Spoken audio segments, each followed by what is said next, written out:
দেশনেত্রী বেগম খালেদা জিয়া, যিনি রাজনীতির হাল ধরার পর থেকে মানুষের কাছে যা অঙ্গীকার করেছেন সেটি বাস্তবায়ন করেছেন। সত্যের প্রতিনিধি, মানুষের কাছে অঙ্গীকার রক্ষার এক প্রতিনিধি, রাজনীতিকে কলুষ মুক্ত করার এক অনন্য ব্যক্তিত্ব বেগম খালেদা জিয়া আজ এভার কেয়ার হাসপাতালে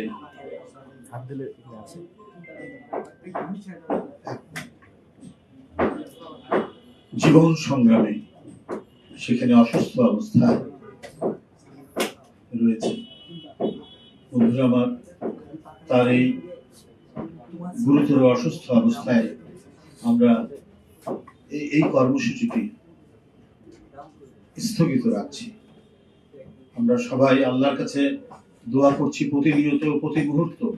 এদেশের শুধু বিএনপির নেতাকর্মীরাই নয়, বিএনপির কোন সংগঠন, অঙ্গ সংগঠন, সহযোগী সংগঠনরাই নয়, এদেশের অন্যান্য রাজনৈতিক দল, সাধারণ মানুষ উদ্বেগ, উৎকণ্ঠায় তারা আল্লাহর কাছে দোয়া করছেন আল্লাহ যেন দেশনেত্রীকে খুব তাড়াতাড়ি আরোগ্য করে, সুস্থ করে দেন। তার এই সংকট, তার এই জীবনের এই সংকটের কারণেই আমাদের এই কর্মসূচিটি বিজয়ের মাসে বিজয়ের মশাল এটি স্থগিত করা হয়েছে এবং এর বদলে আমাদের যে সারা দেশব্যাপী সাধারণ মানুষ যেভাবে দোয়া করছে এবং আমাদের বিভিন্ন ধরনের সংগঠন বা সমর্থক তারাও আশু সুস্থতার জন্য দোয়া করবেন।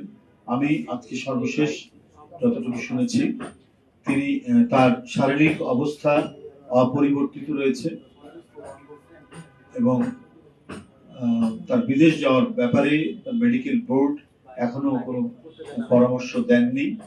সেখানে চিকিৎসকরা তো কর্তব্যরত আছেনই, তার চিকিৎসকদের কাছ থেকেই আমি শুনেছি যে